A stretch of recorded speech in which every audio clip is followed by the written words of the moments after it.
Well, good evening, everybody. It is episode 2 of the Pemi Valley podcast. My name is John Saunders, your host, and today is May 5th. So happy Cinco de Mayo and happy post May the 4th be with you, whatever that actually means.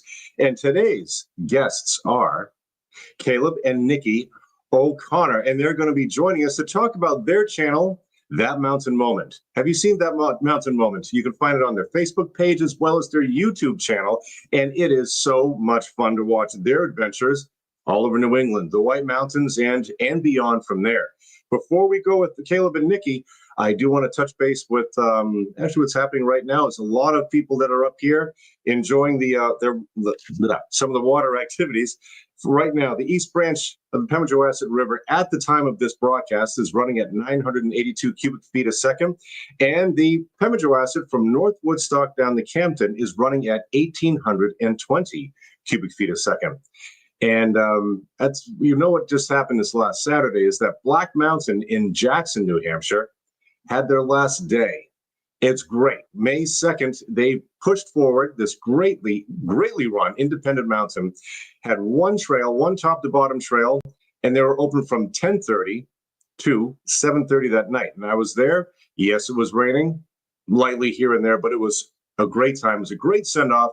And Black Mountain really has come back from the dead. It's good to see them and what they did, all the effort they put into. And I just wanted to share just a couple of pictures. This is from the mid station. And at Black, like I said, there's that one trail that they had open. And this is the run. It was nice and bumpy, uneven bumps. I would prefer uneven bumps. And I was just talking with Caleb and Nikki before we went live. We were talking about how on that side of the White Mountains, how green it looks. And there you go. We have a great strip of snow, and then we have grass everywhere. It's beautiful. And the just a quick video too. At the end of the day, at about 8:30, right at dusk, at the bottom of the mountain, they did have a fireworks display to celebrate Black Mountain Ski Area's 90th birthday. And let's take a look at it.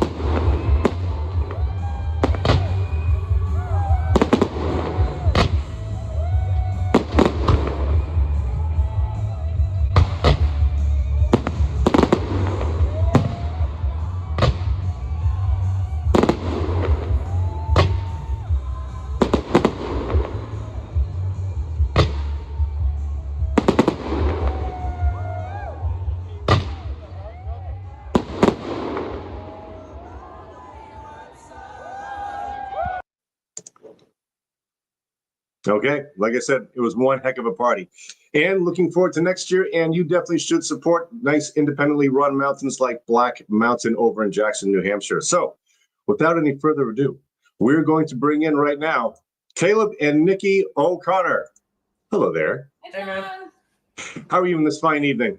Oh, doing so good. I'm always good when I can find a way to get outside, which we did today. So I'm happy. Yeah, and also to add to your weather update over there, there's snow still on Black Mountain, and also if you're ready for bike season, the trails we just rode over there, are riding really dry. They already maintained all of them, cleared them off.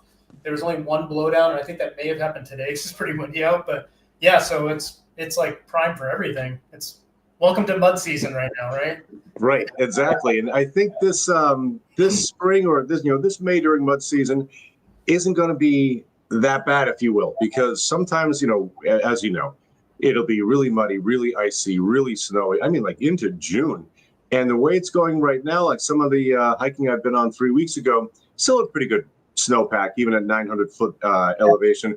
But as you said, I think it's going to be drying out quite quickly. It's been raining lightly the last couple of days, but really not anything soaking, and no really bad mud. Yeah, no, it's been a pretty mellow mud season. It was just more that like in between where you're like, which gear do I choose? Like, what do I go? Winter mode? Do I go summer mode? Yeah. So they just pick one and go. Or you overdress in the morning. Next thing you know, you were in shorts and a t-shirt. Like 6 hours later, it's like, this is so confusing. And that's when it's like, okay, now we understand why people live in southern states. It's pretty much one or the other. It's like not multiple changes that we have to do here in New England. Yeah. Or especially when people still ask, like, should I bring micro spikes up in the mountains? Getting above 4,500 feet this time of year, definitely. But we may not have to. Not may.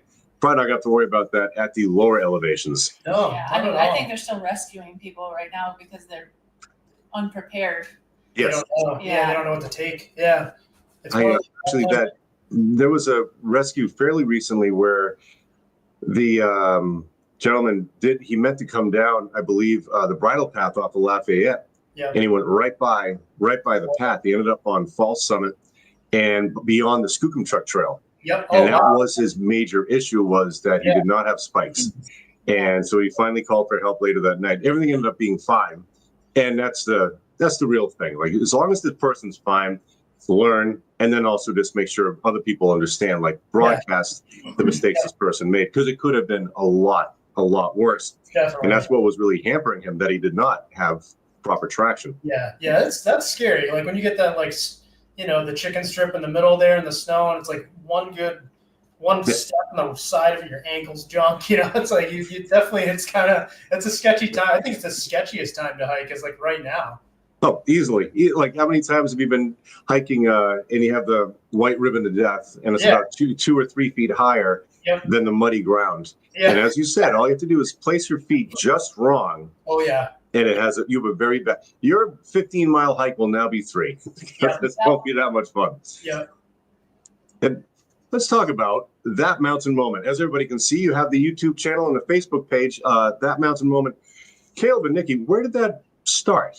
So you're both very adventurous. You love gravel. You gravel biking. You like hiking. You have anything outdoors you really like. And was this something that because where a lot of people make videos and share it, Yeah. you guys make videos and share it, but you actually do a really good job. You have like a mini great production that you like to share with people, and they're great. They're like, I've shared a couple of the videos, and anybody watching this, definitely try to go to their channel and watch. They're entertaining, they're fun, and you learn a lot too. I think that a lot of people don't know it actually started out as a different name, and we switched gears. But it started out as, it was called the Bus and Us, and we converted a little. If you look at our thumbnail on That's right. White Bus, and we used to camp with our little dog Buddy and go mountain biking. But then we started getting into a lot of things in the mountains, so that's when Caleb decided to change the name. And and it was at the time I was trying to search for a different name after we sold the bus, because it just didn't make sense, to keep calling it that, obviously. And then I was kind of like, well, what do I even want to do with this? What do we want to do with this channel? Because the thing about YouTube is it's very easy to get like niched into one category, because that's what makes the algorithm work really well and push your videos, because it knows where to push it. Like if I just made mountain bike videos, it would know to push it to the mountain bike crowd.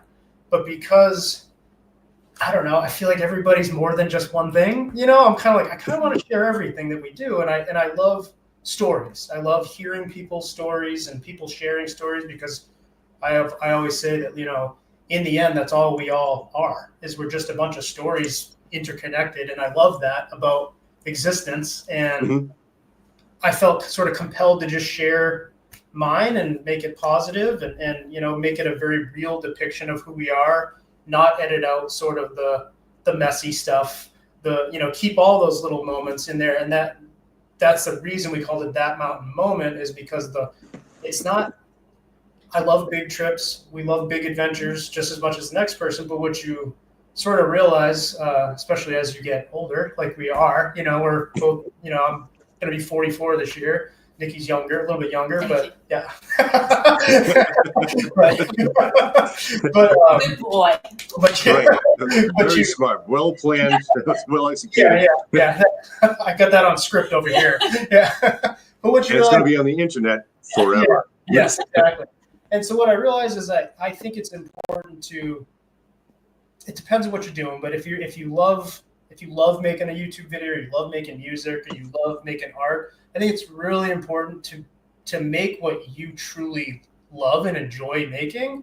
And after a while, doing just one category, it gets sort of stale, because you get so good at it. You get so proficient, like grab this clip, put it in. I know this song. I'm going to take this song. I know exactly how to beat match and everything, the transitions. And then you it's almost robotic. And so you sort of start seeing the sort of like spontaneous creative side of things taking a back seat to that, because it's like, oh, this is a formula that works and I'm getting more views, you know, and you're seeing your analytics go up, and that's cool. But after a while, you're like, is this a job or is this something I just really love to do? And I think that's a point in a lot of like musicians' careers where their sound changes as they evolve as a person. It's the same thing with YouTube. And Travis and I were just talking about this, like Travis that you had on your show yesterday or last week. And you kind of realize like, I need to be true to myself and put out what's in my heart and in Nikki's heart. And if people love that and receive it, that's cool. And that's the audience that I would prefer to have. You know, we are not a fast growing channel. There's stuff like when I make the bike videos, the gravel videos, those get views, they go up quick, and it's tempting to just keep doing that. But what I've noticed is when we start sharing more of the life moments, the things in between, and mix that all together and sort of create, it's not really a vlog, but it's sort of they call them like cine-vlogs now. It's kind of the term on YouTube. It's like you're trying to make something feel cinematic and almost like a little TV episode. You know, that's kind of what I enjoy. And I like including our family, and I like including like, you know, like I'm going to grab B-roll of us. You won't even see it, but this is going to be part of like a clip in a video somewhere down the road. And because it's a memorable moment. Yeah, you know? I guess I'm most thankful. I have to be honest, I don't do anything but show up in films. I literally do nothing. But I'm so glad that you did to decide to start filming everything. It's like a dad with a camera. Like it's awesome because we just lost our little 18-year-old dog, and I can still like I can still watch him when I want. I can remember what it's like when he does this little spin move, you know. I love that so part. Because that made me realize we should keep doing this because it's really nice to go back and see when you were young. I think everybody should film their life. I really do. I think it should. I think that's why we're so, you know, enamored with social media in general, because we're all interested in each other. You know, I truly I'm interested in what you're doing. I think it's cool. We were saying, by the way, remember Loon TV? Yes. And they would play like outdoor TV, like outdoor networks TV. It kind of feels like you're like doing like a cooler version of that with like the showing the clips of stuff and giving people updates. It's more than a podcast. I love that. I love like thank you very much. Thank you. You're like promoting businesses, and you know, that's, I think anytime somebody donates their own platform to be like help other people in the community or just in general, I think that's such a cool like gift to be able to give to others. You know, it's like sharing what you have to help them grow. That's super cool. So thank you for doing it, because it's fun. It's like, this is fun. This is super fun.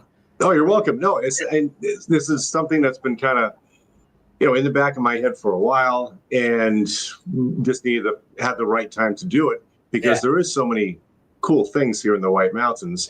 And like, there's obviously the big attractions, and no dig against them whatsoever, but there's so many other things. And when you do talk about whether it could be gravel biking or road biking or rock climbing, there's so many other things that you just branch out more and more.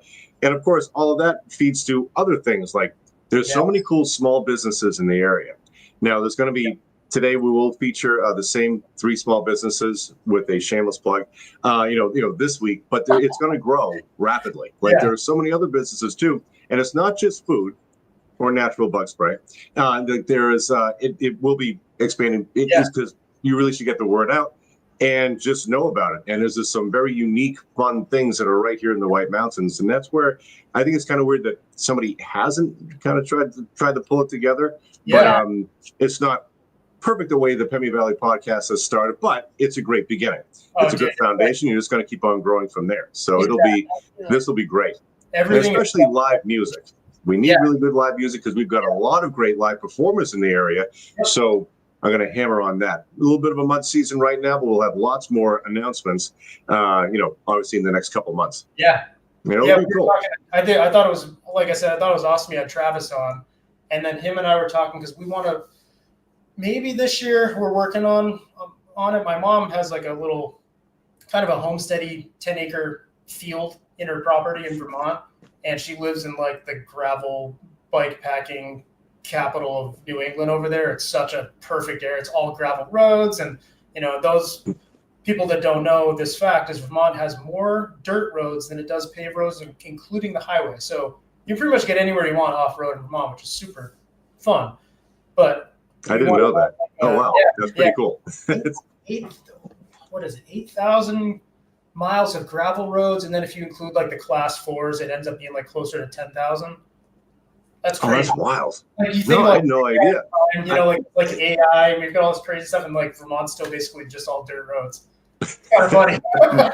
Mud season over there is hell. Oh, dude, It's mud hell. season's insane. Oh, I could see that being like, all right, let's move for a month during mud season. Yeah, she hit it. She hit it just right. She lives like on the verge of being on a gravel road, but she's way down there in southern Vermont, like right on the border of the Berkshires. Mm-hmm. So what we wanted to do, Travis and I were talking. We want to have him play live music on her deck, and we want to have like a camp and ride, sort of like really grassroots, chill vibe. Maybe invite some of the little local businesses there to like make some food and get their name out. So similar to what you're doing is like promote and just get people together and enjoy the outdoors and just enjoy human connection. Yeah. So we're talking about that. Travis is amazing. Yeah. Oh yeah, he has quite a few. Travis Landry, ladies and gentlemen, who we're talking about. Yeah. He's the guitarist who was on last or 2 weeks ago, Yeah. and he will be joining us. Fortunately, I was away last week, so it was kind of last minute. He couldn't make it. He would be here if he could have worked it out. But he plays with bands. He plays solo. And especially to think like 10 years ago when he was really kind of honing in playing the guitar, and then he just. I'm doing this not full time, but he stepped down from his kitchen manager position and just took the leap, going out playing solo, playing with a couple of different bands. I'm like, dude, you're like the real deal because you really did. He obviously has his full-time job to like pay the bills. Yeah. But this also helps pay the bills and also fills his soul on the weekends, Friday, Saturday, Sunday, and ask him to play, and there he goes. So I think it's cool. Again, he'll be back on next week. But I just love how I asked him, can you just like play some background music? Just feature yourself for a couple of minutes, do what you want to do, and then I'll read the live performances coming up for the weekend. And he's like, okay. And it took about 30 seconds of talking, and he knew what I was talking about, and we figured it out. I'm like, that's a pro right there. I mean, you know what I'm feeling? I could see this whole thing being like I think you could have just started like a full like network for the White Mountains. Like you could have like music segments, like music, like literal like music versions, like local thing. Like you could do some crazy cool stuff. You could have like the outdoor segment, the locals feature. Like I don't know, you have that vibe, and you know what I mean. Like, and you kind of see the big picture that could result of what you're doing, and with the people that you can involve. And I think that it's sky's the limit, man. Yeah. It is. There is definitely no boundaries. Yeah. Eventually, like I love having like guests like yourselves on like that's like a Wednesday thing, and then a Friday or Saturday thing. I would like to go to pick someplace and broadcast live. That'd be awesome. And then also would like to like do something like maybe like once a month talk with a local author. We have more authors in the White Mountains, whether it's guidebooks, whether it's adventures, whether it's nonfiction, but they've drawn from the White Mountains. Yeah. So I have some authors coming up too, which I just be great. So then let's say have a meeting with the authors, and let's say pick a lobby of one of the hotels in Lincoln, let's say, and then we can have like a live audience. So I'm thinking like as we grow this bigger and bigger, we could even have our music there live as well, just for like some background. Then you have live questionnaire interview, and we move on from there. I think there is something, as this grows along. It's funny that you said that. I'm like, Caleb, that's exactly on my mind. And so, and then also too, for people that live in the area, that love the area, let's say you miss the Pemi-Jowassett River, would love to have something like, do you miss the East Branch of the Pemi-Jowassett River? Well, here it is, the confluence of North Fork and East Branch meeting, and just have 15 minutes of a video that you can watch, whether it's live or just recorded. So it does. It's just where we love to live, why we live here, and we're just sharing it. Yep. Yeah. And New England in general, man, it's just like, it's a very creative place. It really is. There's a lot of like really, you've got like Thoreau, you've got Robert Frost, you've got all these people that were just like amazing writers and poets. And I feel I get a little mushy on our channel because I'm so like romanticized by New England in general. Like I start getting sort of on a mushy rant, and Nikki will talk, like, reel it in, bro. You know. Well, to be fair, Reel it in, bro. we go out and do something, especially like a gravel ride. Before we go, we like make a route on our GPS, and we try to make it like that, like so that we go by all these flower fields and coffee shops. Definitely. You know, you have to have and a then coffee shop. it just feels like a dream world when you're doing it. You like map out your own little dream. Yep. It happens to be where we live, so it's fun to be proud of the region you live in. I think that's a fun thing. You know, like I'm always like really proud to show somebody New England in any place, the White Mountains, Vermont, you know, like anywhere that I am familiar with. I love to share that. Nikki loves to share that. I'm proud to say I'm from here. You know, I don't know. It's just like it's an easy place to be romanticized by. It is Easily, Yeah, and you get immersed by the beauty. You get immersed by the history of the area, and there's also a constant evolution that happens too. There is. You know, 10, 15 years ago, you really didn't talk to people who, other than Tuckerman Ravine, other than areas of Mount Washington, like skinning up and skiing down. yeah. The way it's exploded now, backcountry skiing, whether people want to go skiing or whether they want to go just find another slope or some other crag that they want to, you know, go explore and ski, that it was kind of unheard of 15 plus years ago. Yes, people did it, but the population was so small. Yep. And now you have people really into backcountry skiing. And like, as you know, rock climbing as well, is that it's steadily grown and grown.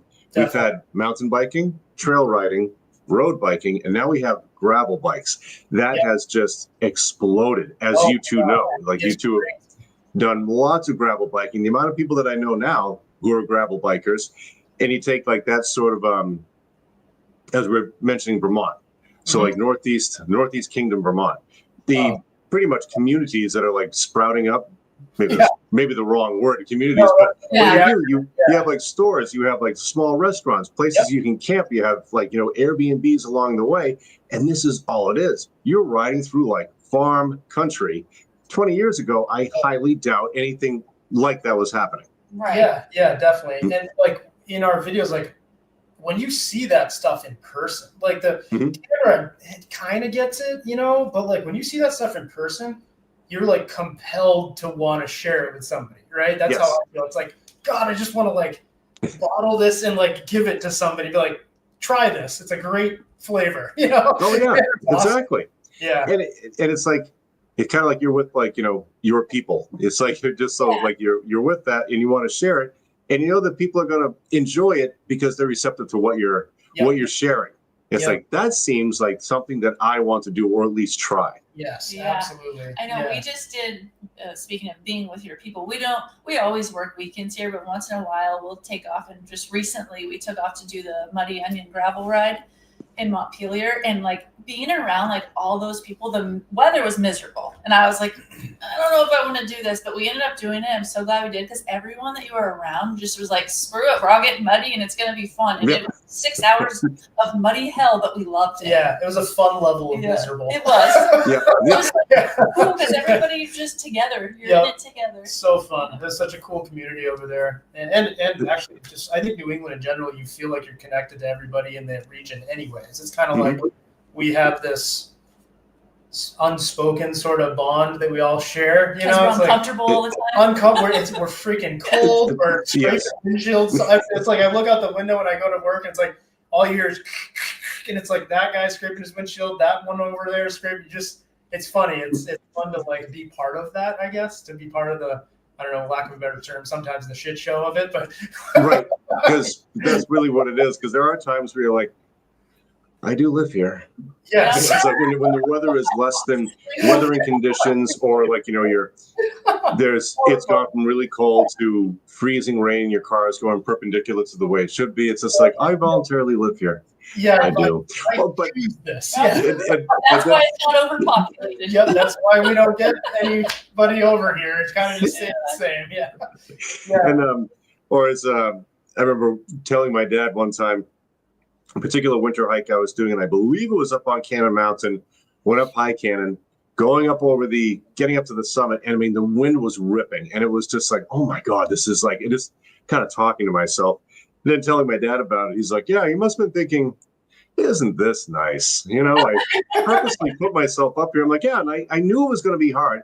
It was a beautiful blue sky day. I knew the winds were going to be like ripping, and I knew it was going to be minus 25. And I started to really think, like, dude, anything goes wrong right here, you are by yourself, and you could be in trouble. Well, just motor along. Everything's fine. Get rescued. It is a very unapologetic region in the winter, isn't it? Yes, it is. It is. You don't care about your own agenda. It's like, I don't care what you got going on. Like the Greeley Ponds thing. Did you end up going over there? Did you in the winter this year? No, I didn't. I didn't. With us. I wish I had too, because I remember when you guys were inviting me, you're like, what are you doing on Monday? So it's gonna be one of our last snowstorms, and we knew it. But I think where did I have my heart set on going? I was going skiing, but someplace else. Actually, I was going someplace not as cool as what you guys did, though. I'm like, all right, sad face. I should have done it. Didn't you go to Jay Peak or something that week? Or Black Mountain again? You know what? I think it was Saddleback. Saddleback. That's I believe it was Saddleback, because Saddleback did get a good chunk of that snowstorm also. Yeah. And they opened up Casablanca Glades.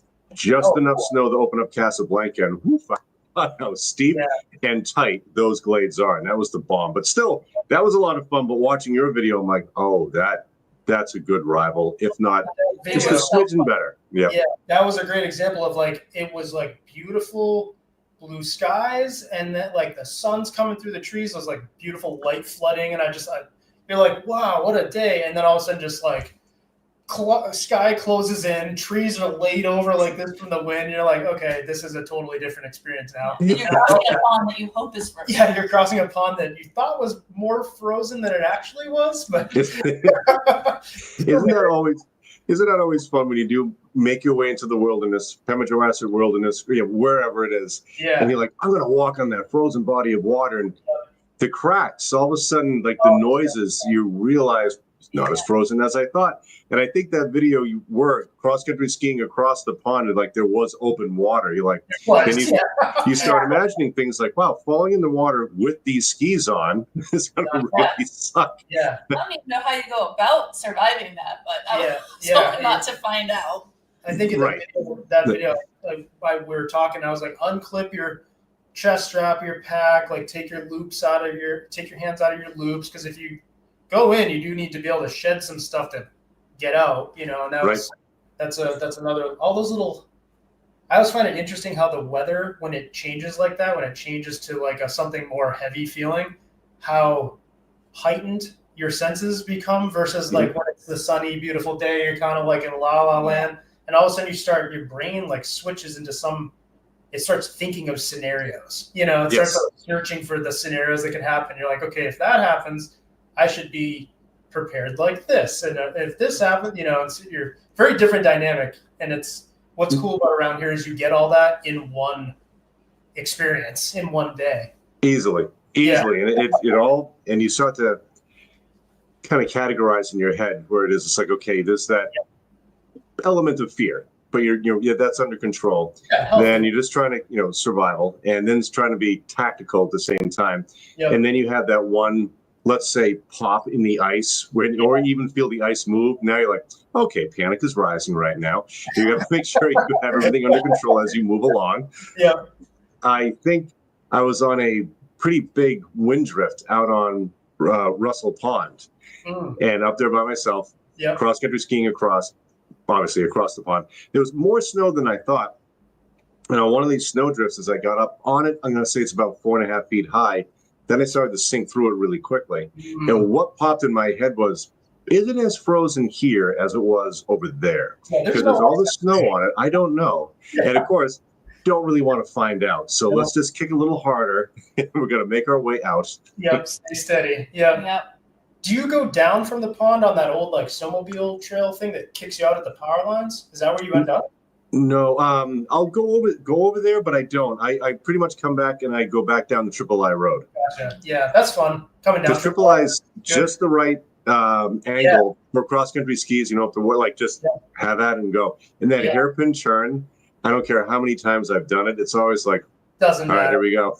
So when you make that hard right turn, Yeah. and I think one time I did not, no, I think. One time I didn't really hit it right, and here I was going into the woods nicely, and was like, wow, this is adventurous. And now we're back on the road and continued our descent. Yeah. Nobody can make cross country skiing look good. Nobody. No. It just you look No. silly, and that's why I love it.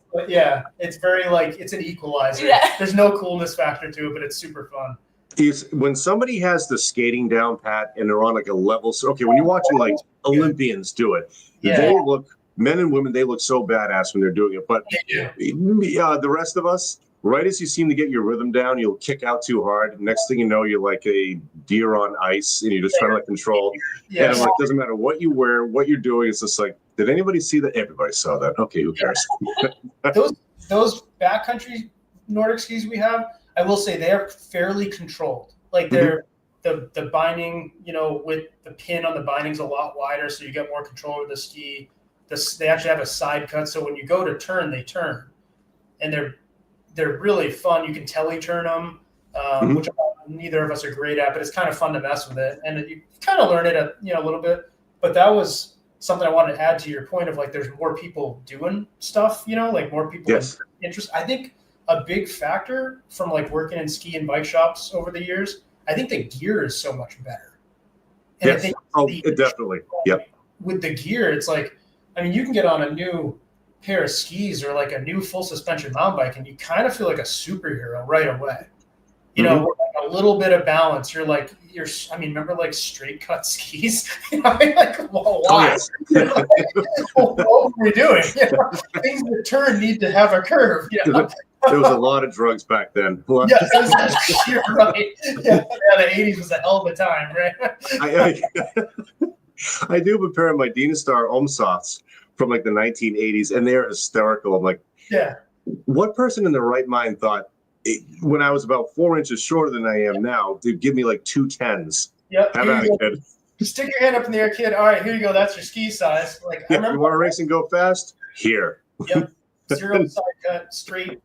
My dad used to ski like 210 Blizzards when I was like a little kid. I remember looking at those skis and like, he's only like 5'8". Like, why does he need these like boats? He's a good skier, but yeah, it was just like funny this turning style. Everything was so different now. Like you're actually on edge. You're not just like sliding. Snowboards. I mean, a snowboard from like 1990 versus like what we ride now, like what people get on now, it's not even the same sport. It's not even close. No.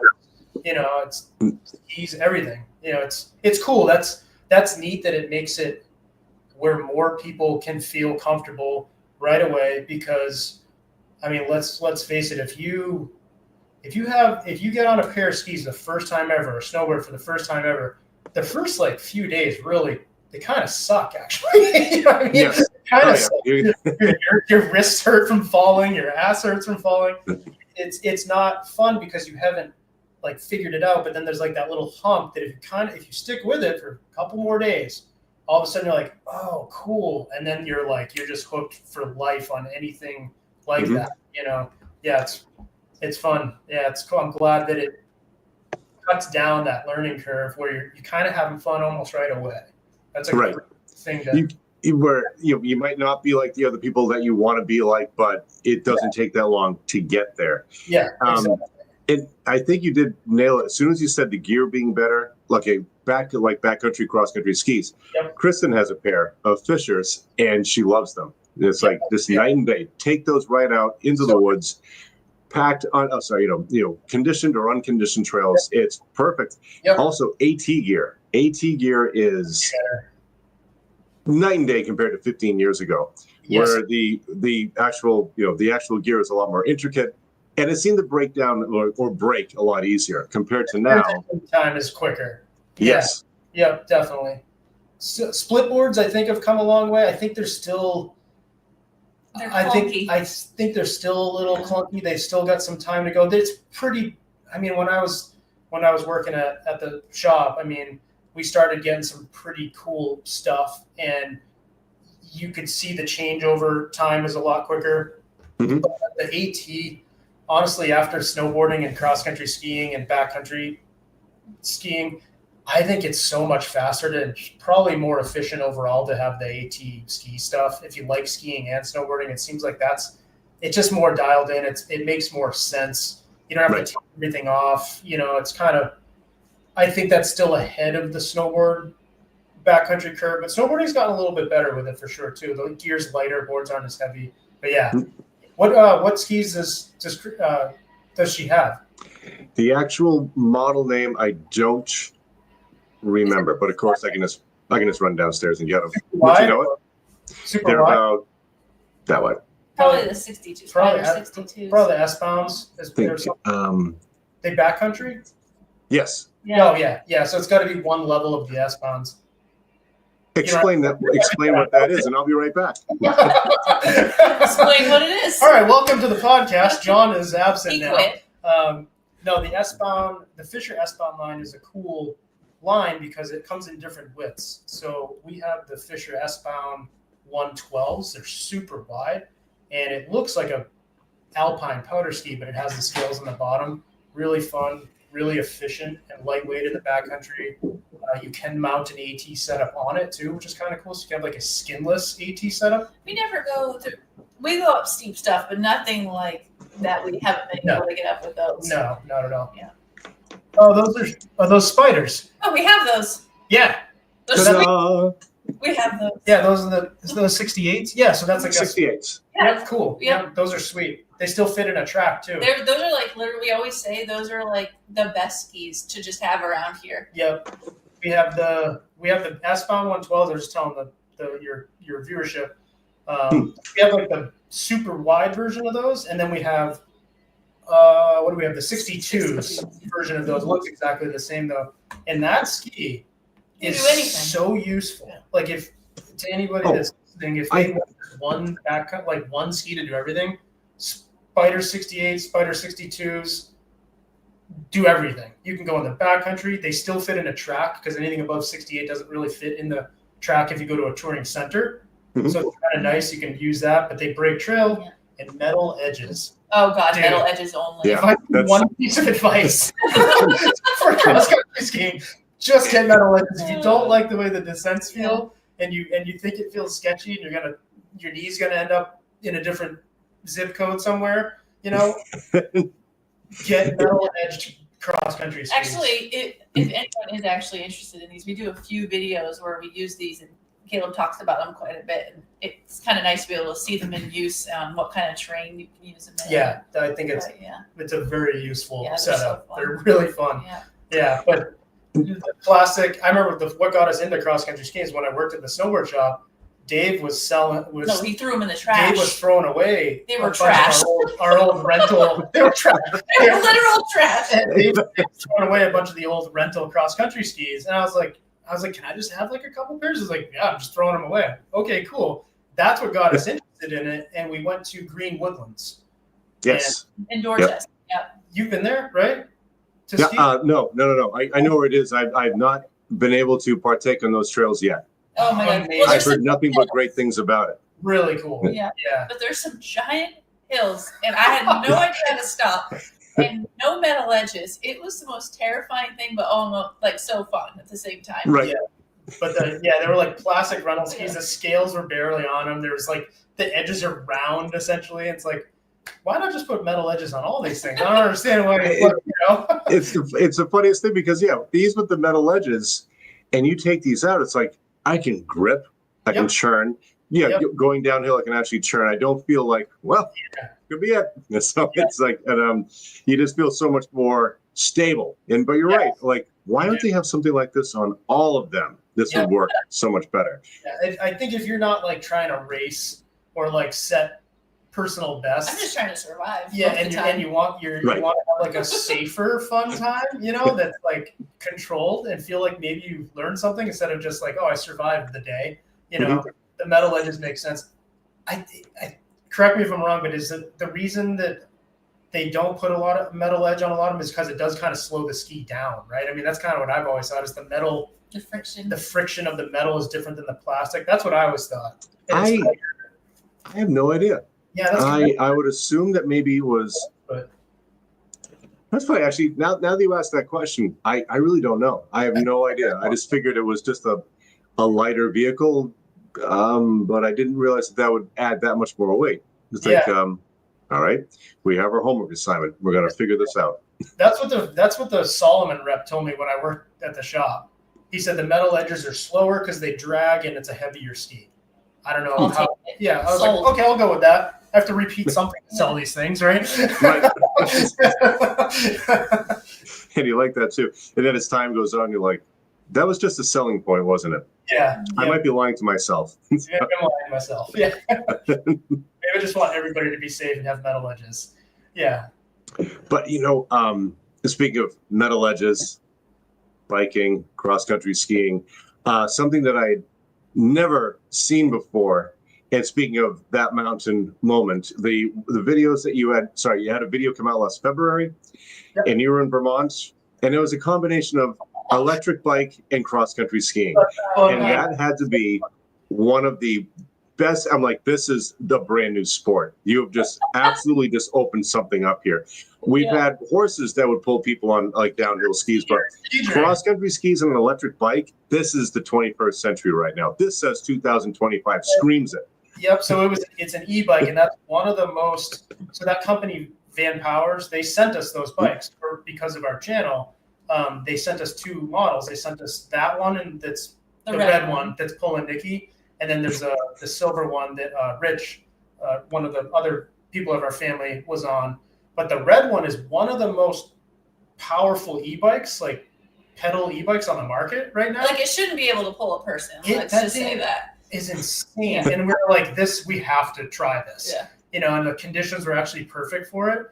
And we think it was going to pull another human being quite so easily. I was going 20 miles an hour cross country skis on John. That's not. I believe it. I absolutely believe it. And it was like effortless. I was like, this is crazy. It's a fat bike too, to specify what we're talking about. It's a fat bike, an e-fat bike. And we did some skiing, which if you look up skiing, most people know what skiing is? I don't know. I would say no. So it's like you're skiing behind a horse running as fast as the horse can run. It looks horrifying. Yeah. I mean, it looks. Oh yeah, I think with a horse, there is a more terrifying element. Like you're really committed. At least an e-bike, you can scream obscenities to get the person to stop. Once you start going. But because it was an e-bike, we were like, we just created a sport. We're going to call it e-during for the e-bike and the ski-during. So e-during. Yeah. We had to get a little creative because, like you said, that company Van Powers, they sent us two bikes, and in return, they wanted like they wanted a video, a featured video, but not an advertisement, just to be featured in the video. He doesn't really like. Which is cool. We didn't want to make our channel like I'm taking this free stuff. If it doesn't fit in the video, we just tell people we don't want it. But they did love the video. But it's hard to make a bike video in the middle of winter. But it ended up working out. There was the perfect amount of crust on top of her field, and it worked out it was well. fun. Yeah, that's another thing with the channel is I don't really like doing ads. I don't care if it makes me. It's not what it's about.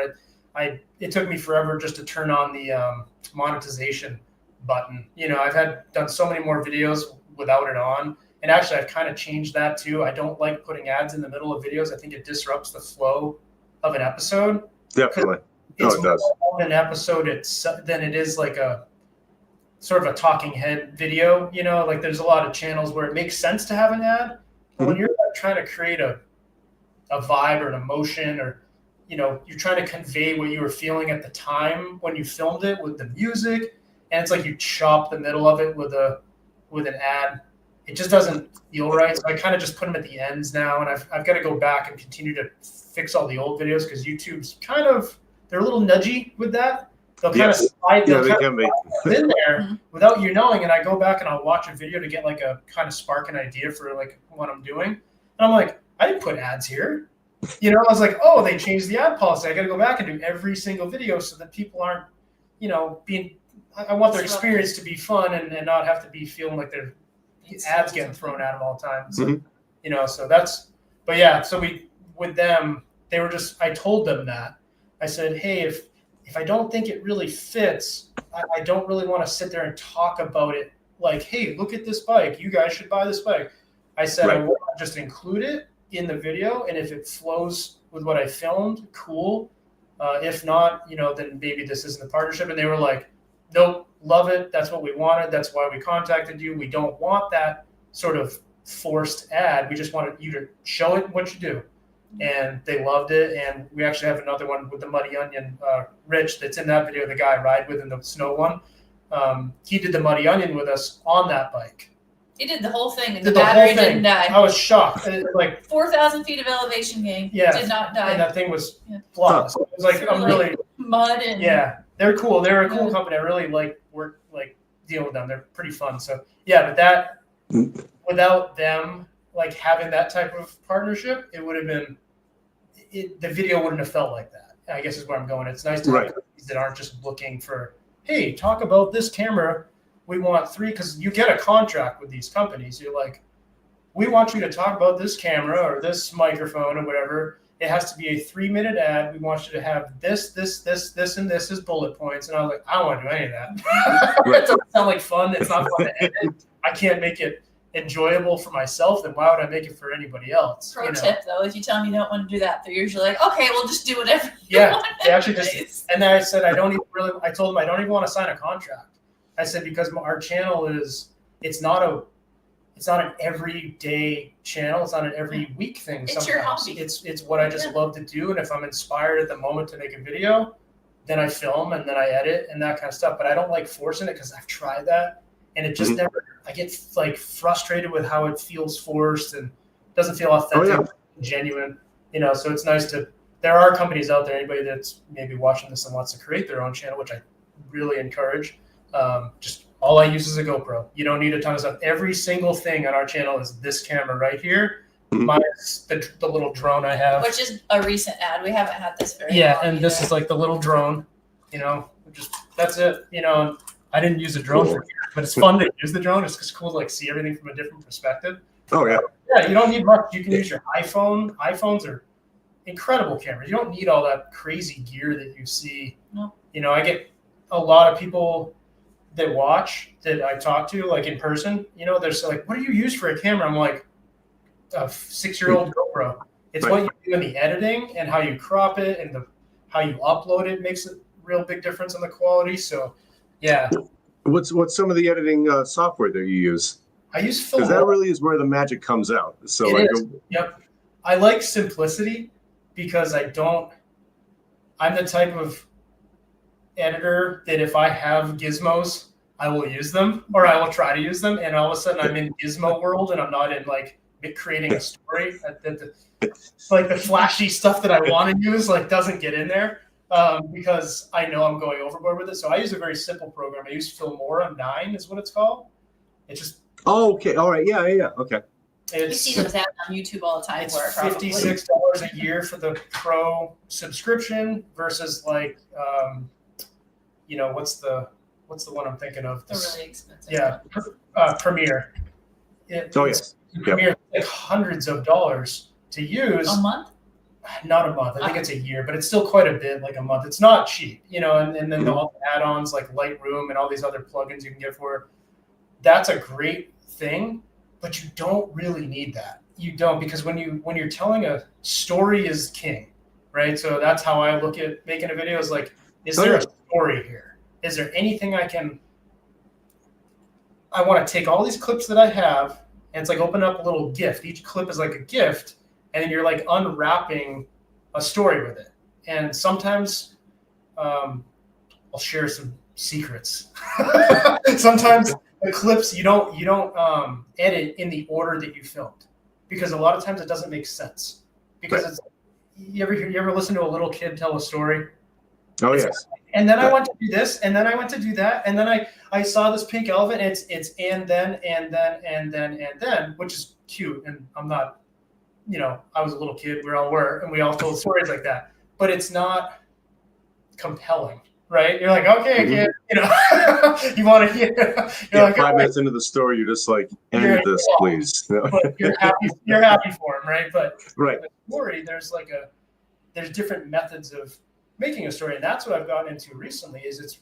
It went from like filming a bike ride to like filming everything in that day or in that week, and taking what I think is an accurate depiction, but also an interesting depiction of what happened. Like it's honest, but I try to make it interesting. I hope it is. I like doing it, but and our subscribers like that a lot. There's a lot of good responses to the sort of the life stories, the little moments sprinkled in with the adventures, and I was really happy for that because it was trending towards a bike channel, right? Just like sort of more of a bike channel. And like I said earlier, you get sort of stale with just making that. And it's like, I love New England. I love my family. I love like interacting with people like yourself and everybody else. We love the mountains. Like, can I just make all this part of it? Right. Yeah. I like how he's working on a video right now. The theme of it is mud season, but when he filmed the bike race, the Muddy Onion, I think in both of our minds at first, that was just going to be a video on its own. Well, first of all, you can only film so much when the weather is like that and mud is on the camera the entire time. Yeah. So I like what you did though. You put that into just the story of mud season and just made it like us surviving as New Englanders through mud season. You can have fun. You just have to find it. And I think it's coming along with it. Yeah. Making you mentioned writers on the show. Like I love to write, and writing a narrative is really fun. It's so hard. That is the hardest thing to do. So anybody that writes good narratives, man, that is so hard to do because you're your own worst critic all the time. Mm-hmm. Like I'll write something, I'm like, I like the way that sounds when I read it, but when I say it, it doesn't sound natural. Like the way you write and read is so different than how we're just speaking. And so I try to make it like a blend of, I don't know, poeticism, nostalgia, reflection, New England humor, honesty, like blend that all together. And like that's sort of how I write a narrative for the one that you referenced, that the e-bike one, the snow biking. Mm-hmm. That was a really fun narrative because it was kind of like the theme wasn't really biking. It was suffering through winter in New England and realizing there's a lot of fun to be had, even if you don't maybe like winter as much as you used to or something. There's a lot of people that moved to Florida that used to live here. Like we had a lot of secondhand Floridians that we've given down southwards. We're tired of winter, right? But you got to realize like the fun is always there. Just like it's your job as a human being to extract the fun from a situation, and that is. I was going to say, like, and the other thing too, what I really liked about that video where we were introduced to, e-biking and cross-country skiing being put together to a fun sport. You also you were going inside and there was cooking that was going on, what you're going to be eating. There was an outdoor fire pit. It was everything involved that looked to me like a perfect winter day where you have some sort of a winter activity. And then, combining it with actually, I have to go back a little bit further. I'm feeling like that little kid you were talking about. Well, like when you, just feature the bike in this winter video. It's like that part just came together. I'm like, I didn't even think about that part. That it was February, or it was in the middle of winter, and we're going to do a video featuring an e-bike. But then you have like the nice, having the fire pit. You're surrounded by family and friends. That looks like a great day. Yeah, and it's one of the things that it was one of the things that we like to try to get done here too. It's like after a nice skiing day, not in November, not in December, but generally like late February or March. You either get the outdoor wood burning stove or the fire ring, one or the other. Get home. It is lighter, a little bit more, and it's just great to wrap up the day that way. Absolutely, yeah. It's about. I think a lot of times it's easy to like narrow it down to the day is just about the activity that you're going to do, but it's that typical saying is like it's the whole journey, not just the destination of like getting to the activity. It's like, where'd you go for breakfast, or did you make a coffee outside on the tailgate maybe, or something cool like that? Did you, was there a farm stand? I mean, did you stop at a farm stand? Like and then in doing that, you're subtly featuring New England. You're featuring town, featuring people, you're featuring businesses, sharing routes and roads to ride on, trails to ride on. So it's like there's a lot more going on in the background when you create something like that versus like, here's the footage of my mountain bike ride.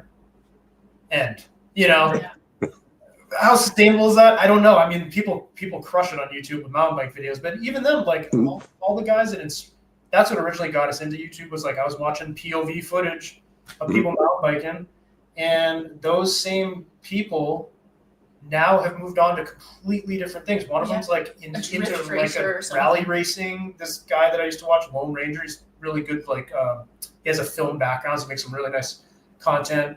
You've got other people that sort of evolved into more like just living on the road and living out of a van or whatever they're doing. You know, there's a lot of, you evolve as a person, and the creative things you make evolve with you, and you may lose some people, some viewers along the way that really just want that niche down thing, but then you gain others that are like very accepting of the value of like a full sort of story, you know. And like honestly, the way I look at it is like with our channel is like I just like to film things that I love. That's it. That's really all it is. It's everything that I love in my life. My, you know, Nikki, my family, our little dog Buddy when he was still alive, you know, the outdoors, New England. I have to grab this picture and show you Buddy real quick. Everybody's got to see Buddy. Buddy was a good boy. I gotta show you the viewers, Buddy. Buddy. That's him. There's Buddy. Rest in peace. He used to ride in his little basket. He was a good Here, boy. you can stay right there. Yeah, hey man. Yep, absolutely. I should put him there to begin with. Pounds of Fury. That looks funny. That was great. Actually, Buddy looks like he is with us right now. He absolutely is. Much more photogenic. Yeah. Some of my favorite. Speaking of Buddy, I love the videos where either Nikki or you, Caleb, had one or the other had him in your basket in the front of the bike. So horrible, isn't he? Yeah, he's very. And it was hysterical. He's just like going along for a ride, like absolutely, I'm supposed to be here. This is why I'm here. I'm going for a ride. He's one of those. He was one of those dogs that like had no idea that he could be in grave danger. He didn't. Like, I mean, I remember there was like, down the hole at the river, and there was like a pit bull like running at him. He's just sitting there like, my mommy will save me. hey man, you're coming to play. He's just clueless. And like I remember grabbing him, and I like jumped into the swimming hole with him to get away from the other dog. You know, I was like, this dog, my dog had no idea. You know, he's just clueless. So when he's in the basket, like, I mean, we took him mountain biking, like, stick him in a backpack. There's one video where Nikki completely abandons us. I did. Well, it was supposed to be a gravel ride, and the trail turned into a hiking trail, and we're on gravel bikes with zero suspension. The dog's in the back, and Caleb's carrying him. I'm like, I just got to keep. I can't deal with this. I got to get to the end. Yeah, I was like, okay, cool. I've got this dog. I don't know where I am. I'm somewhere in like the Green Mountains. Like we're like crossing water. I'm like carrying him on my shoulder with the bike. This is no longer cycling of any kind. We're hiking, you know, with a bicycle for no reason at this point. Yeah, but he was a great adventure buddy for sure. But yeah, we miss him. But he's still right there apparently. So. I was gonna say he's here right now. Yeah. Oh man. But I sort of like, you know, years ago, you're watching, you know, following your videos. It's like, that dog is psyched. That dog is very happy right now. He's just always gone with the flow. You know, he had a good life. He gave us 18 incredible years. He was healthy for that long. You know, he kind of just fizzled of old age, really. You know, which is all you can ask for. I mean, 18 years of dogs. You know, so 18 years for any pet. That's a good run. Yeah, I remember seeing Buddy. I remember seeing Buddy like, you know, getting towards the end, and he was still a good boy. But it's like, all right, you know, age was catching up, and like, you know, Kristen and I have been through the same with you know, some of the cats, and but they give us a lot of love though. Yeah. We may spoil them also, you know, just a little. Yes, definitely. Yeah, he got fed better than most human beings do. Like we made his food every week. You know, it was ridiculous, but we did it. The most, yes. Yeah. What we fed him, I don't even want to tell people. I know we're not telling you. It's like we're not telling you what we fed. You got like grass-fed beef. You know what I mean? It's like this is like how long can I preserve this animal? You know? Oh yeah. Mary the cat. Oh, I would make a special trip when those fresh pet pack things started. Hannaford's down in Plymouth has them. And it was funny. I'm like, she needs to have that because that's better for her. And I would make the trip down there, buy $700 worth of food for a week, whatever. No, and then store that because that's what she needed and that's what she had. But the current cat, Jackson, I do that sometimes when he's being a little snobbish with his food. I'm like, do you understand? You get more food in a day than most human beings on this planet, young man. Yeah. Okay, I'll get you some new food. We never had a problem feeding him. He was like a vacuum. Yeah, just, literally his last hour of being alive, we took him, here in Lincoln to Dr. Ben, he's a great vet. But gave him one last little meal, thinking he wouldn't eat it before we went in to put him down. He just out the side of his mouth, all over his face. So I had to take him to the vet with yogurt on the side of his face. And that was his last living hour. Yeah. Goofy little dog. Yeah. Hey, he was happy. He literally was happy. Like, thank you very much. You are giving me this, this meal as a send off. Okay. It was good. Yeah. But now, wanted to Ashley, what was the name? The Onion, the race that you were just saying? Classic is what it's called, and it's they do 3 different distances. Mm-hmm. So they've got a 20-mile, a 40-mile, and a 58-mile, and you leave from Muddy River Outdoors in Montpelier. Onion. Muddy Onion Outdoors? No muddy, just muddy. Onion. Oh, just Onion River Outdoors. Everything's muddy. It's mud season. Everything is muddy. I'm actually still muddy. We're excused for the month of May. Muddy can be added onto anything. But it's become kind of like Vermont's event. It really is, because they celebrate Mud Fest at the same time. So it's like a big festival. They close down all of the streets in Montpelier. There's like a gear maker's local vendors alley where everything's like handmade bike bags and hats. And local only. All handmade stuff, and it's really cool stuff. It's a neat event. And so we signed up for the 58. We did not do that. We did the 40.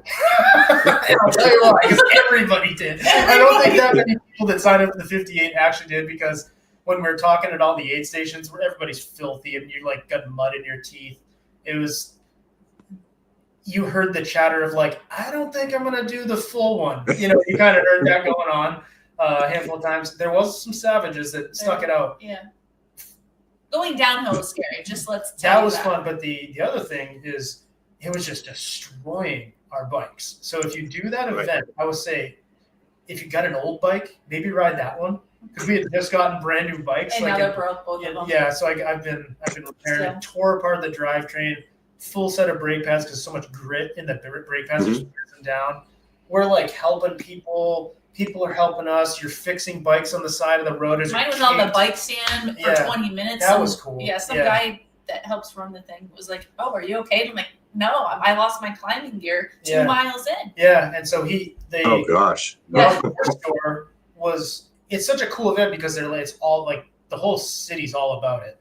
And when I say city, if you've never been to Montpelier, it turns into gravel roads literally a half a mile from the city. It's if you've never been to Montpelier, anybody that's watching, it's a small town. I mean, it's not a city, and it's in the middle of the country. But it's somehow this is the city of Vermont. But you leave there and you feel the camaraderie right away that's there. And a mile in, or 2 miles maybe, like you said, Nikki's bike broke, and it was cool because they follow in a chase truck with all the tools, the bike stand and everything. And they kind of they'd sit there and wait for everybody in a vehicle. So they're driving patiently and very slow for the entire event behind the whole pack. They had a lot of work to do that day. It was bad. She was first customer of the day, basically, but it's free.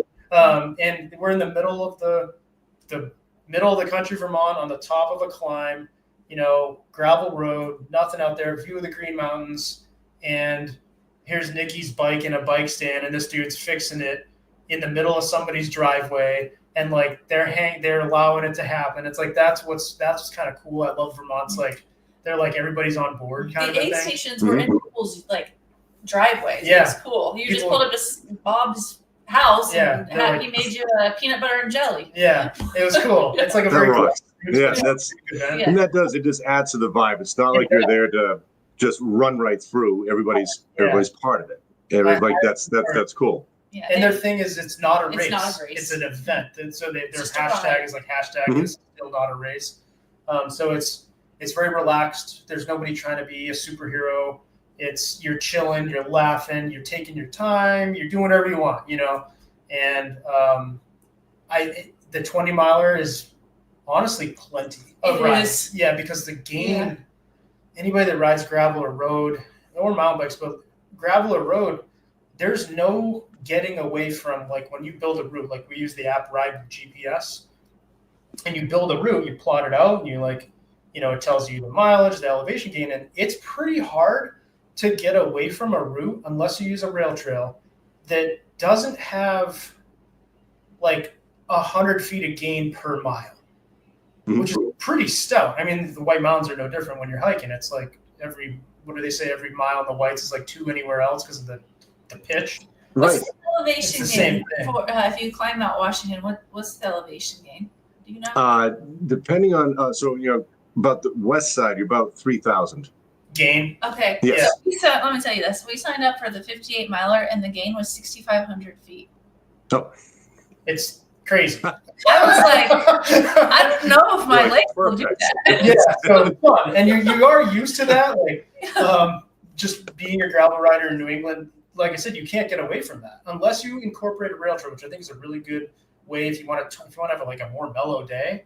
Like, get on the Lamoille Rail Trail and like Danville, and then like loop off of that so you can get out in the country and kind of change up your scenery, but then come back to it and you can mellow out the elevation for the mileage. And that's a great way to go. And also if you're looking at routes, anywhere it says river road, as this is from building routes for a lot of years, like the bike packing routes we built. If it says river road, it's probably flat because it probably goes along a river, which stays fairly flat. But in Vermont, every road is called something hill road. Yeah. Like, oh, I know I'm screwed. Like, I know Every this time route's it's gonna like our be brutal. choke down, we're like, Yeah. oh god. So if you got a lot of something hill roads in your route, You're try to screwed. find a something river road Yeah. too to mellow it out, or a rail trail. And I never put that together. Like that's really smart. It's like small hill road bullshit. I know what this is. Yeah.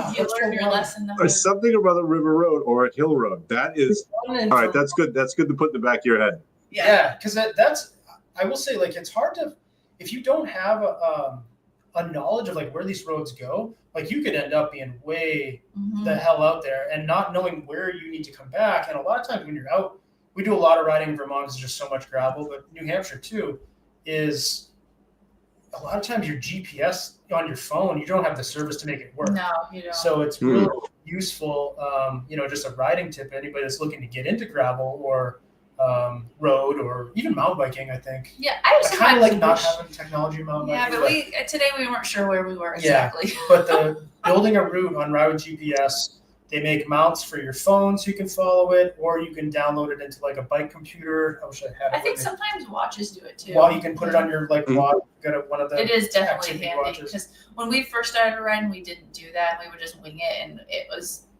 you would end up going way further than Yeah, you wanted you're like, to. why am I in somebody's like cow field Yeah. right now? I have no idea where I am, but Yep. yeah, Ride with GPS is really good for that. And if you also get on, like, if you're trying to get into the gravel bike packing stuff, we didn't talk about bike packing, but that's really fun. John, You would love are it. we talking too much? I know. No, I'm no, like, you're doing a fine job. So- I like it because we knew this was going to happen. We're Yeah. going to be touching on so many different things. Yeah. But at the beginning, you really think about it, how many questions have I asked? One. Which was I know. You're not letting him ask any more. no, and you guys answered it. It's like, so what got like that mountain moment? How did it start? And it's exactly like what happened. You gave me how it started and how it evolved and how it kept going. And it touched on all these different sports. It started with mountain biking. We've covered so many different things right now. Yeah, And buddy. also why you make the video, right? Like, it's kind of boring just to focus on one thing. And then the video just like evolved. including everything, whether it's having the fire pit, cooking, traveling there. Then we all got to our beloved pets. Buddy looks like he's been there the whole time. And so when you say we're talking too much, it's just like, no, this is pretty much what I thought was going to happen. But the questions I had, I think it's hysterical that there's been one question that was asked, and look what we've had since. We've had a massive conversation, which is great. We're at 1 hour and 11 minutes. Yes, we are. Wow. And it doesn't feel like an hour and 11 minutes. More of your audience. Yeah, I want to give them something useful too, like I Right. want like some information that could be helpful if they're looking to get into anything that we could maybe be helpful on. We're by no means experts at anything. I'll say that right now. We're not Just trial fast. and error with us. We're not fast. We just have fun. It's not about. We don't do Strava and record like how quickly we did a route and then try to like make it faster. Which there's nothing wrong with that. I love a good challenge. But I think these kind of activities, the challenge is built into it anyways, physically, mentally, Oh, yeah. preparatory challenges. But the information, I like to give information that I wish we knew when we first started a lot of that stuff, like the gravel riding especially, because it, like you said, it exploded. And, Yes. and it's like really popular and everybody wants to do it. It's pretty accessible. It doesn't feel as sketchy as mountain biking to like a new person. You're on quiet road. There's no roots and rocks. There's no trees jumping out at you. So apps like Ride the GPS, Strava has a route builder, but then get on like Facebook groups, like NH Gravel has a great like route section that they everybody shares on there. We're on there, we share. That's a really good resource for New England gravel. It's not just New Hampshire, but it's called NH Gravel. Justin. Yeah, he's a great guy. He started the page a long time ago. It really I think there's some mountain flourished. biking on there too. He got into the mountain biking stuff. We posted a lot of our bike packing routes, and people have done them, and it's cool because it's like you'll see that people be like, "Oh, I did your route," and they're like, "Oh, I did yours." Like that was awesome, and it's cool to like build a route. That's another thing. And you name them, and they're just fun. Yeah. It's just like a fun thing. Yeah, it's fun to name the routes. Like we did A purple dinosaur. the purple dinosaur. That was a fun one. Because we found a little toy dinosaur on the. Yeah, you just kind of like name it something funny. But yeah, that's a really cool one. Vermont Bike Packers is a good one. They do gravel and bike packing stuff. Yeah. And then you just start getting inspired and watching some other bike packing channels. Like, oh, well, that video is cool. I'm going to go ride the Ragbri across Iowa. Or like, that's something I would never go do on my own is ride across Iowa. But the event looks really cool. You go through the entire state and everybody along the route is super into it. Yep. They feed you and house you, and it looks cool. But there's all sorts of different things you can turn it into. Definitely. Yeah. There's a lot of good resources out there for people where you don't feel intimidated right away. You don't feel lost, starting something like that. So, you want to go for a gravel ride? Yeah. You should come for a ride with us. Oh, I definitely want to go for a gravel ride because I have not gotten into the gravel riding at all. But I'd love to go for a ride. Absolutely. I think you'd love the bike packing too. You guys camp a lot, don't you? Not as much as we used to, but definitely we could totally adapt with that. That's super. Get back into it. Excuse me. Yeah. And there's also something to be said about riding what you have out your door too. Yes. Making a creative, fun sort of like I always picture when I ride out my door. Because we love living here and there's so much to do. Like it's very accessible. Is you kind of treat it like you did maybe when you were a kid. You go out the door, you just start pedaling, and you stop. You get an ice cream somewhere. Maybe you fuel up on some Swedish fish at the candy store. Or, don't eat too much of that stuff, but when it calls for it, you jump in a swimming hole. You make it like a sort of a childlike adventure, and that's to me is like what is so fun about all these activities is like it gives you that kid energy. You get that like sort of laughing, hysteric like kid energy, and you feel young. And I think when people say like, "Oh, moving keeps you young," it's like it does because of the good physical benefits. But I also think it keeps you feeling like you have some inner child in you still. And I feel like that's an important thing not to lose. Like no matter how old you get, is like always connect to your inner child. Like And you say that, like, you know, like connecting, let's say, with their inner child reminds you of like when you were a child, acting like a child. Yeah. Where the world was so big, you couldn't wait to get into it and explore it. That's something for me. You kind of nailed it. Pretty much almost every time I go hiking and or backpacking, I can think back to when I was like 9 or 10 years old. Absolutely. Where going out into the call it wilderness, but like going out into like nature like that turned me on, and I knew it from a small, young age that this is what I'm supposed to do. Yeah. What am I going to do with it exactly all the time? I don't know, and that's what makes it fun. You've had great outings, hiking or biking or just going down like what I did a couple of weeks ago, a certain area on the East Side Trail, almost in the Pemi Wilderness. I knew it's a place that we called The Spot. Go there, sat and watched the river for 30 minutes. That felt like the most productive day. Unbelievable. And then we went back a few days later for Easter Sunday. Cool. Well, this happened to be Easter Sunday. And so Kristen's asleep on the beach and I'm asleep on a dead tree for about an hour. Amazing. And then we wake up and then go the 2 miles back out. That makes me feel like I'm young. Oh, dude. I'm not that old, but it does make me feel like I'm young when I do that, because I remember how big my eyes would get, like the thought of putting on a backpack and all the stuff I needed, and we're going to go up to Mount Chikora, just below the summit, and we're going to backpack. This is the best thing ever. And it still is that spark. Yeah, I love that, and I love that you said that it's still the spark, and I would say you can make it. I think you can fan the flame even more when you're older, because you kind of like now you have the ability to have adult strength and endurance, so you can go further. Although a kid, like, all you gotta have is a little bit of sugar and you're like ready to go. I mean, you could not eat for 2 days and you're fine. A skateboard, you know what I mean? It's like, I never do that now. But that kind of stuff is so fun, and you have the ability to now, in the world we live in, I mean, you can kind of like plot a point and be like, I'm just gonna go there. Google Earth, man. I love searching around on Google Earth for like a weird, it's like, is that a swimming hole I've never seen? All right, I'm going to try to figure out how to get there. Oh, yeah. And make definitely. Lock the bike on a tree if I can't ride any further and I have to hike in or something like that. That's like the best, man. Like just creating like a childlike adventure in the woods, on the ocean, even in a city, I think is very possible. You know, like there's a lot of good adventures to be had in a city. You know, like coming from a skateboard kid, BMX kid background, like, I mean, the city, like once somebody got a license, it was like, we're going to Boston, we're skateboarding, man. Like, that's what we're doing. We're going to ride BMX somewhere, that kind of thing. And like taking that, I'm actually really grateful for that type of thing, the skateboarding and all that kind of stuff in those years, because it taught you kind of how to like search out your fun, you know, a new spot, a new handrail or a new drop, whatever it is, you know. And that's the same thing now. It's like new swimming hole, new trail.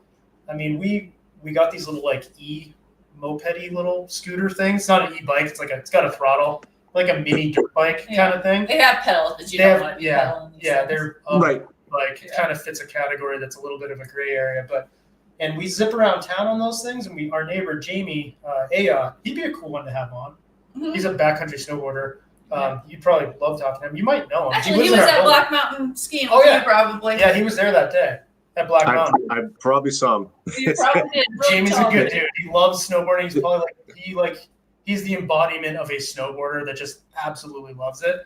And he can come on anytime. Absolutely. He's going to Tux on Thursday. He's going skinning up Tux. But tweet time.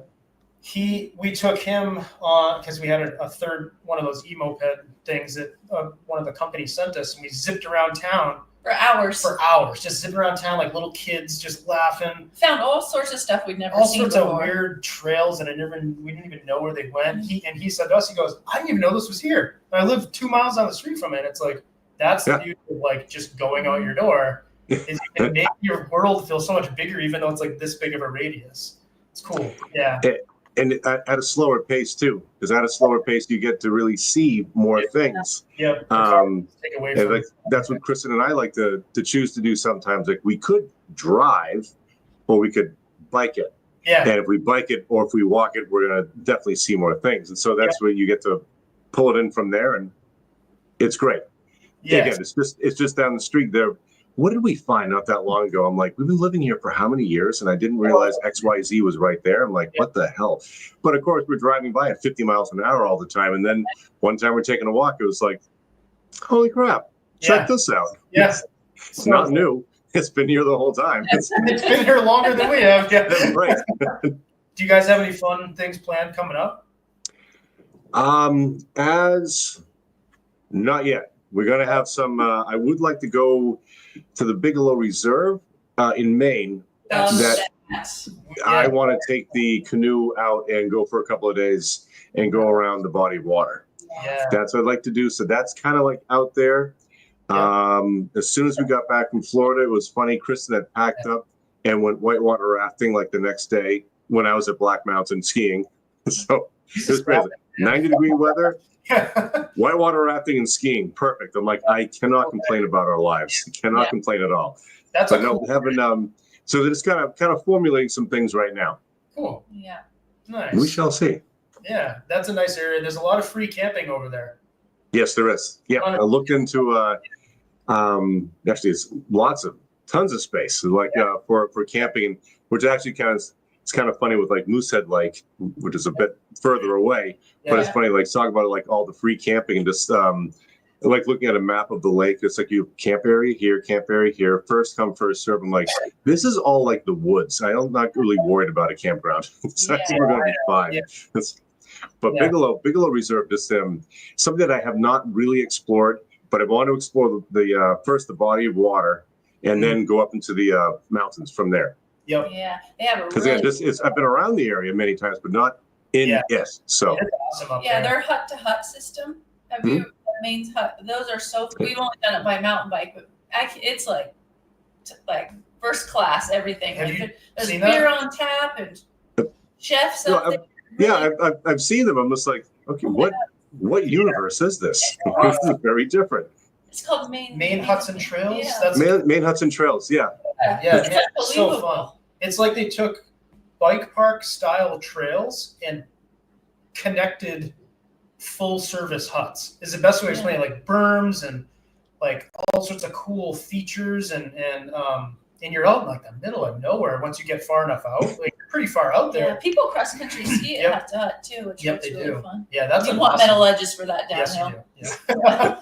That's a great area. It's far. It's definitely up there. You know, it's 4 hours from here, obviously, but it's a beautiful drive, and it's just both of our neighbors are pretty amazing places to be. Those states, you know. And another place too that I think maybe doesn't get as much credit from like up our way. Maybe it does from Mass, but the Berkshires are awesome. I love it out there, man. Like I said, Mom lives on the border of the Greens and the Berkshires, and like that part of Mass is like a different world. It's not even the same state. I feel like you could break Mass into two states. It's like Virginia and West Virginia or something. You know, it's like Mass or Eastern Mass. That's why you drive around Western Massachusetts, you'll see the number 51 because they like to consider themselves like they could be the 51st state. They don't really like Central Eastern Massachusetts, so they want to break off. Good friend of mine's dad lives there, and so does his like extended family, and they're all like that. They're like, we should be a separate state. We're not like the rest of Massachusetts at all. And it's not a dig on Massachusetts. It's just a fact. It's so different. It is like it is mountain country, and it is a whole different lifestyle there as well. And it's gorgeous. There's a lot like Mount Greylock, for instance, beautiful area. Yep. That's awesome. There's a lot of loops we ride over there that you're in Vermont and Mass, so you're like half and half. Like you're over near like Leiden, that area, Rowe, Heath, some really cool little towns, and you go there and you're like, am I still in Vermont? It's just like an extension of the way Vermont feels. Right. The roads are better, but as far as the roads are immediately better. As far as like driving roads, like riding, it's either Vermont is one of the best. I would say Vermont's probably not even probably. Vermont's the best. I'm going to say it. Vermont's the best state in the country for gravel riding. No doubt about it. There's just nothing like it. You know.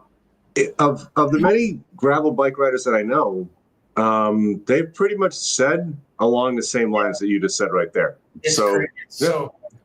it's probably because it was already there, and so the infrastructure was there. Now that the popularity caught up to it, it was our, and now you just got to expand it from there. So I think that's the way Vermont kind of was. Totally different subject with craft beer. When craft beer exploded in the early mid 1990s, it was already there.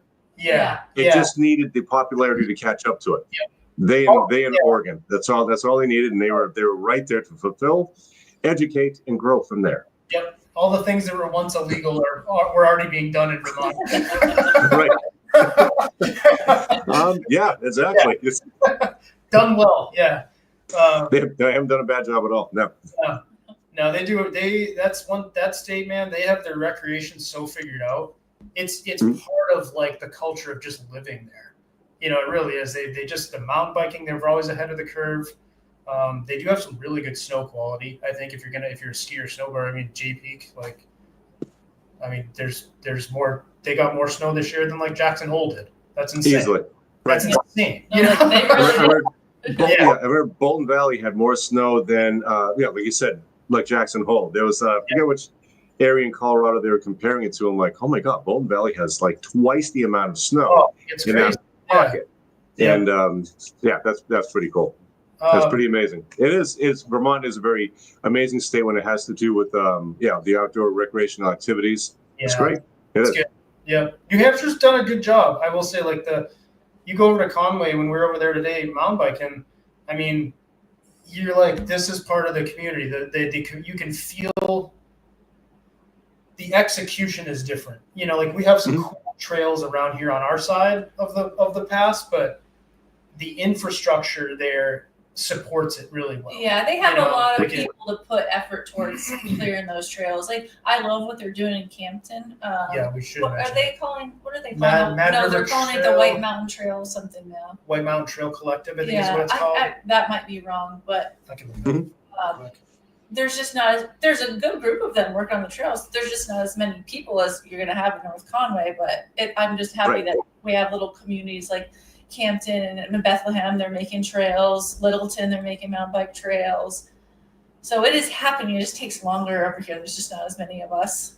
It looks like they're calling it the Mad River Trail Collective. That was something I wanted to mention because those guys do work really hard.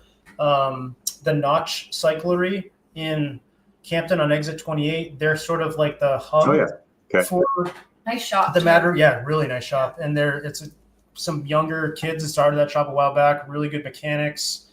But they have a trail building night on Wednesdays. And this Wednesday, I can get you. It's off of Sandwich and Notch Road I don't know at the Brown Gate. They say meet at the Brown Gate. I think 5:30. 5:30. Yeah, but I mean they're just doing some they said trail cleanup. Beginner a basic level is what they called it, trail cleanup. So like getting the eye level branches out of the way and just stuff like that. They are working with the Forest Service, so there's only so much they're allowed to do. Like I don't even think they're allowed to put signs up for the trail, so you kind of have to use like your trail forks or whatever when you're gonna go ride there. But they are trying really hard, and they've done some really good bridge work. And we've ran into one of the guys riding out there, and always so welcoming and wanting people to join in on their efforts. Yeah. So if we can just get more hands involved in these tiny little projects all over the White Mountains, like we can have what North Conway has and all these bigger places. I think someday. Yeah, they it's a very small group compared to like what Conway has. I mean, they got grants and all sorts of crazy stuff in Conway. I think 3,000 acres was purchased. They're definitely getting grants here. These guys got some grants. They use the Smarts area. The trails they built are really fun, like old school kind of, flow techie trails.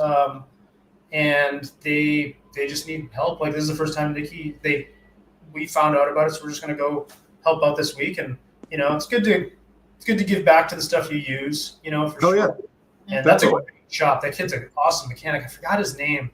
I think it's Sawyer, I want to say.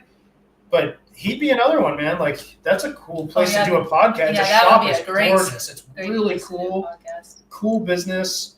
Trying to advocate for good trail etiquette and stuff like that. They're just like a good group of. And you got Dan down there. Maybe you can cater it. Oh yeah, Dan Clark's right down there. That's right. And like this, it's the funny thing. So kind of like we touched on earlier about like all these small, cool businesses, unique businesses that are like out here helping people doing what they like to do in the outdoors, and Yep. just had a great plug right there, which I think is fantastic. Absolutely love to have him on the podcast. It just grows and grows. I think this is going to be great. Yeah. Mad River Coffee, that'd be Mad a River great Coffee. place to do a podcast. They love doing stuff Yeah, like Dave. this. Yep. That's always a good. And they're really cool people too. Yeah, that's Dave was kind of on the radar because they have also live entertainment. Once summer kicks off too, if I'm not mistaken. Yeah, they do.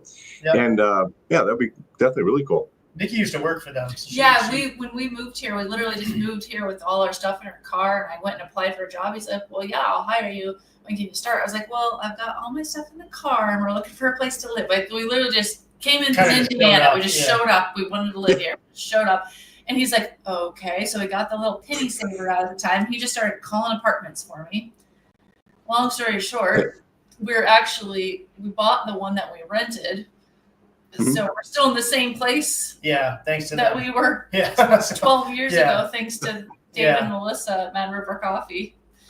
Yeah. Yeah. so I don't know if we even mentioned, but like we lived in Indiana. I'm from New England. Nikki's a Hoosier from Indiana, and we met out there. We lived out there for 12 years, and then, as the story goes, we fell in love with snowboarding. I did it when I was younger. I skied when I was like 3 years old. It was on skis, and Nikki had never snowboarded in her life. And I was like, I used to do this when I was a kid. We should try this. They were like in our 20s, late 20s. And she tried it, fell in love with it right away at a little place called Perfect North Slopes in the middle of farm country, Indiana. Vertical gain. No, not even the vertical gain.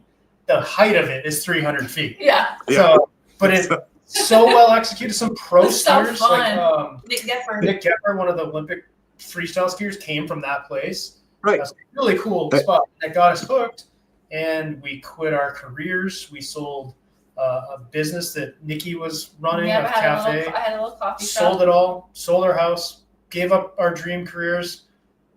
Sold our Mhm. stuff off, and whatever we could fit in our car was like the deal we would take. And then we just showed up here, and Showed up at Dave's door. at Dave's door, and that was it. And then we've been here for like 12 years or so, 11 years or something like that now. Yeah. But That's awesome. yeah, so that was kind of You've told me pieces of that story before, so that now pretty much had the whole thing. That's pretty awesome. So that's a great that's an episode all by itself right there. I don't know if it's as possible today because everything's just so much more expensive. Like the You house- might have been in that last window. I You think, might have been in the last window, unless it's yeah. And that was like back in the day when you were like finding somebody that worked at Loon and buying their dependent pass for like $300. You Yeah. know. now it's stuff's like he's big. Now it's like $1,000 or Yeah. something. But yeah, easily But yeah, so right. very grateful for them and to like have sort of had fall into Lincoln's lap and be really helped and like accepted and like now that this. Uh-oh. Oh no. I think we have frozen. Something happened with our connection. Uh-oh. All right. Well, Caleb and Nikki O'Connor, thank you very much for being on. We're frozen right now. So this is what we're going to do. We're going to hop to one of the local businesses that we did talk about. We're going to have their promo on right now, and we'll move on.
Insects annoying you?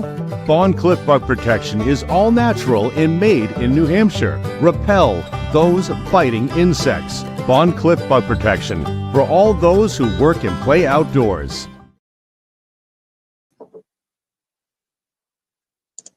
It's going to be that time right now to talk about some live events that is going to be happening this weekend. And let's see, at the Covered Bridge Farm Table in Campton on Friday, May 9th, we have Arthur James. And then Saturday, May 10th, the band Temple Mountain. And in North Woodstock, Twin Barns is going to be Saturday, May 10th. Chris Lester will be playing from 5 to 8 p.m. And that's going to be it for this edition of the Pemi Valley Podcast. And next week, we're going to have Mariah and Sam Johansson, the owners of Breezy Hill Farm. They're in Lisbon, New Hampshire. And now I can see that Caleb and Nikki have come back because we had a problem with the connection. So we're going to be able to say goodbye to them. And we will join you, or please join us, next Wednesday. Hello, guys. Hello again. I don't know what happened. It was just kind of funny. All of a sudden, you were in the middle of it. It was like, Lincoln's been good to us, and that's it. Yep. Yep. I think we covered everything. That was awesome. You did. Actually, it was funny. We had we usually touched on 10 subjects for at least 10 other podcasts, which is actually really cool. But Caleb, Nikki, thank you both very much for coming on, because I knew this is what was going to happen, because you guys are made for this. That's why you were made for your YouTube channel, that mountain moment, and you have so many adventures. And there was so much that you talked about. Again, I asked one question, and we had an hour and a half worth of information. Whoops. Not whoops at all. That was perfect. And definitely, come on again. Come on very soon. And any last words you'd have? Yeah, we want to have you on one of our videos now. So now you have to promise us. I don't care. You can pick the activity. All right. So you let us know. Well, think about it. No, I'll definitely be on it. I'll definitely be on one of your videos, or as many as you'd like. Yeah. And we'll pick the activity. We'll figure the activity out, and we'll go from there. It'll be a great time. Oh yes. If it's up to Kristen, it'll be all whitewater rafting. So I've never done that, so I'll do it. But she has to make sure I don't drown. Then she'll make sure you won't drown. On the other hand, she might throw out, but she'll make sure that you will not drown. All right. Caleb, Nikki, thank you very much. Thank you so much. Thank you. You're very welcome. Anytime, and we'll talk to you very soon. And all right, talk to you soon. I'll see you behind here in probably like 10 minutes. You're punching. I'll see you tomorrow. See you tomorrow when I go to work. All right, man. Thank you so much. This is so fun. You're very welcome. It was a blast. And yes, everybody, we'll see you very soon. Cool. Take care. Nice.